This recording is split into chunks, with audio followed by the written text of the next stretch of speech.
and welcome to this episode of A Game of Two Halves. My name is Jordan Jones, and over the course of this show I'll be bringing you some of the most exciting news stories from across South Wales. We'll be throwing some quick questions at a professional darts referee, seeing how a dance teacher deals with adversity within the sport, and we will hear more about the fantastic work of Cardiff Dragons. But that is not all, as we will speak to a current student on our course, and we will also be joined by a graduate in the studio.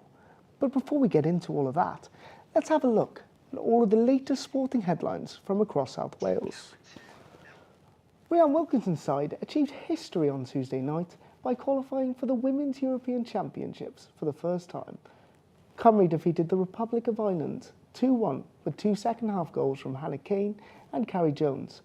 Ireland added a late goal through Anna Patton, which mounted a spell of pressure on the Welsh defence, but it was too little too late. Wales will discover their fate of the draw on Monday, the 16th of December. In Welsh rugby news, Dragons flanker Lily Griffiths has sadly retired at the age of 29 due to ongoing health problems. In October, the Welshman revealed he was suffering from a rare condition after being diagnosed with a tumour in his spine.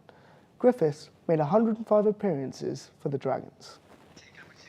Newport County travelled to Wimbledon on Tuesday evening. In what was an eventful affair, the Exiles found themselves 2-0 down within 20 minutes before Michael Spellman pulled one back in the 26th minute.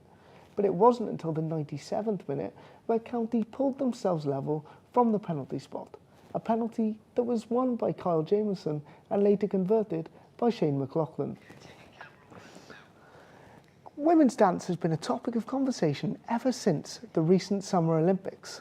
Our reporter Ioan Saunders spoke to a varsity dance teacher about what dance means to her and how she deals with the adversity surrounding the sport. Women's dance is one of the most competitive scenes worldwide, with millions of girls hoping to achieve their dreams of becoming a dancer. I sat down with Swansea University teacher Lily Phillips, asking her what dance means to her students, and whether they consider dance a sport following the controversy surrounding the recent Olympic Games this summer. I'm a contemporary dancer. I teach beginners contemporary with the Swansea Dance Society. Dance to me is a form of just expressing my feelings, and I just think sometimes it's a nice way to unwind and relax. It's very much something I put a lot of time into. Although many use dance as a form to form better mental health, sometimes it's not that easy. The Olympic Games this summer was just one example of how women can be industrialised and used as laughingstocks when it comes to the sport they compete in. An online petition gathered more than 50,000 signatures questioning her selection and calling for an investigation, forcing the Australian Olympic Committee to release a statement calling it vexatious, misleading and bullying, adding it has stirred up public hatred without any factual basis. In terms of dance as a sport, I think dance is very fluid. It's what it is to different people. People dance to get better mental health. People dance to physically get better. People dance competitively, and I think it is just what it means to the individual. Whereas other sports may strictly be just competitive. It should be recognised as a sport for competitive dancing. Competitive dancing is very much, it's hard, it's inspiring, and also a lot of work goes into it, and it's hard, it's sad to see that it's not recognised as a sport when so much work is put into it. Our third-year sports journalist, Ioan Thomas, was in the studio Tuesday evening asking pro darts referee Huw Ware all the important questions.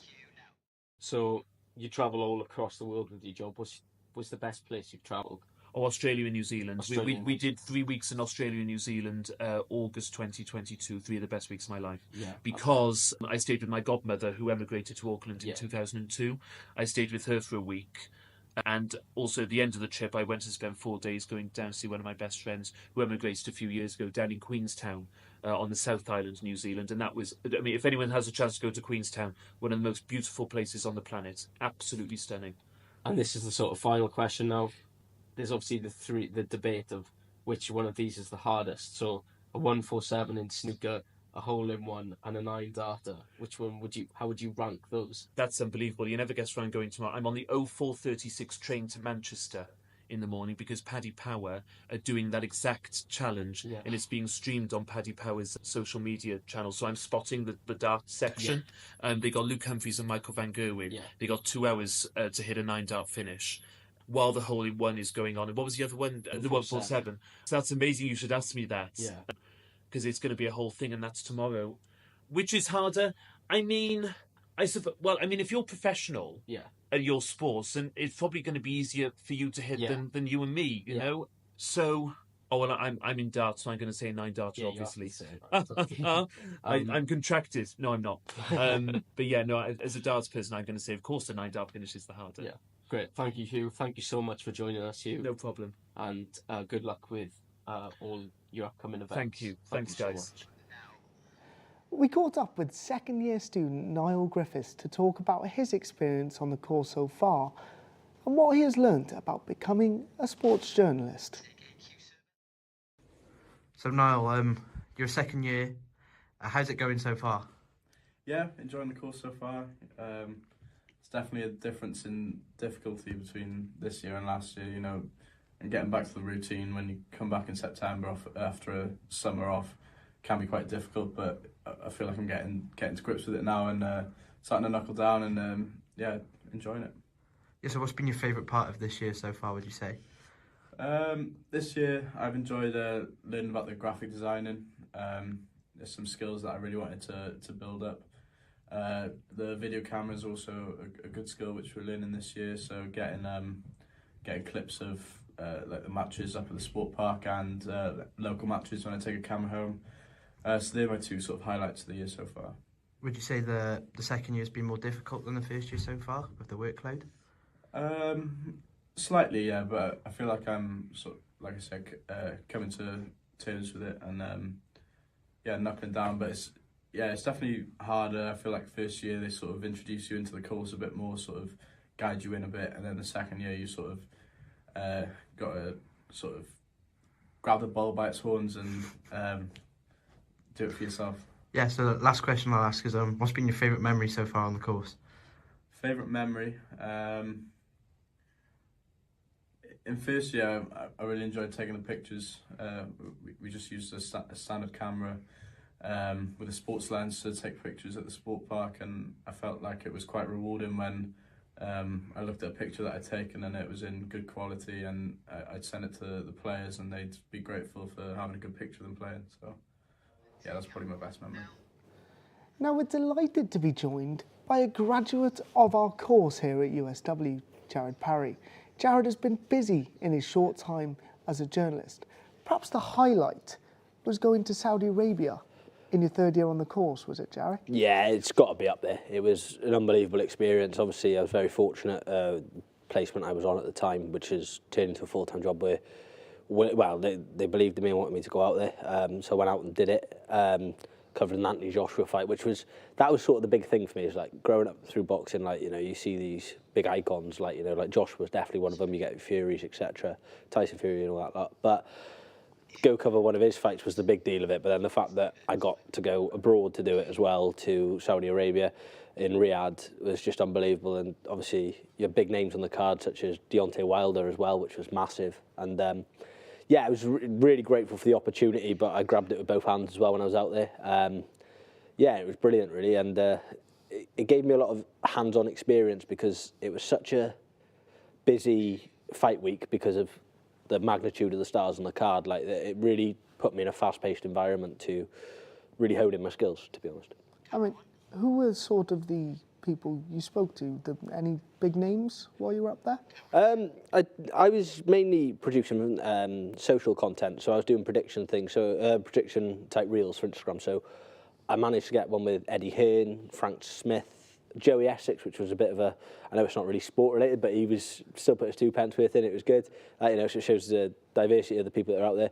Derek Chisora was another one I got to speak to, and it was brilliant. And just for me, it was a bit of a pinch myself moment. Like, I'm surrounded by these, but I also had to zone out of, I'm a boxing fan around all these stars and prove that it was work. And I really enjoyed the balance of doing that as well. So yeah, it was really good. But yeah, there's some massive names here that even you couldn't get to speak to just because it was so busy out there. But very happy with what I got to do and who I got to speak to.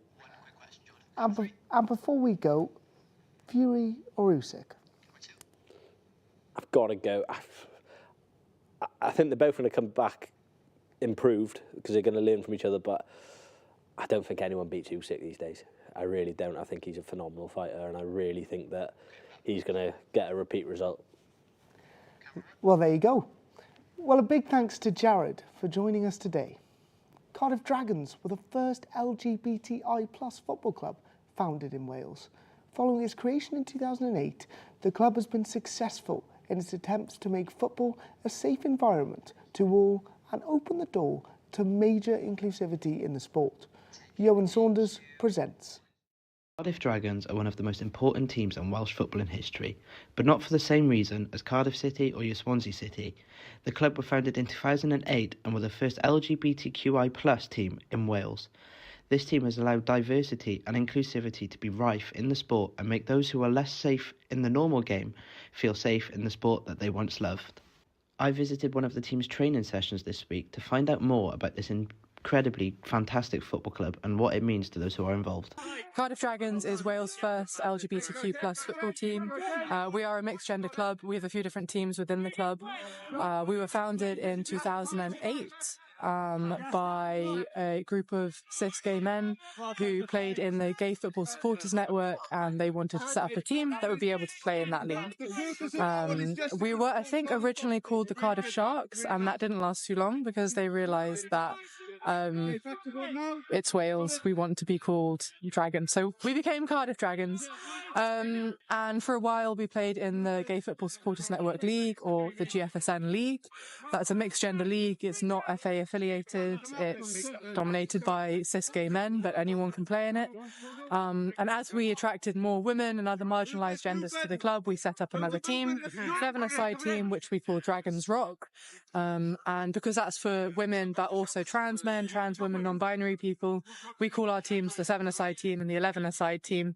They're gender neutral terms. We also have a community team, which is like really, truly very mixed gender. I mean, the spread of gender in that team is really amazing, and they play like-minded teams. I was also fortunate enough to speak to one of the transgender members of the club, Lexi Clear. Being able to be queer and still find people that are similar to you to play the sport is great, because obviously there is the occasional player in the top divisions that does identify as queer, but being able to find it on more of a local level can be quite hard sometimes. It's quite hard to find people that not have similar experiences to you but would understand what it's like being queer in a certain way. And as soon as I found the club, it was really helpful just for me personally, just to be able to play a sport that I really enjoy, because I grew up watching football, loving playing football. So being able to play in an environment where there's not going to be anything bad happen to you, and it's really safe, and you can just try and enjoy the football. That's definitely for me one of the biggest things, and it's just given me an opportunity to find love for the game that I had when I was younger again. So it's helped me a lot. That's all we have time for on today's episode of A Game of Two Halves. Join us next time as we'll be joined by Max Drinkwater James discussing the future of Welsh sports as a whole. Here is a tease of what to expect. I'd like to see myself in the Premier League.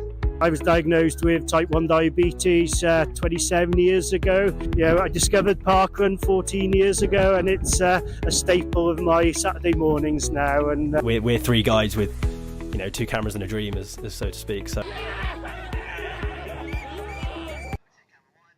Thank you, goodbye, and we will see you again.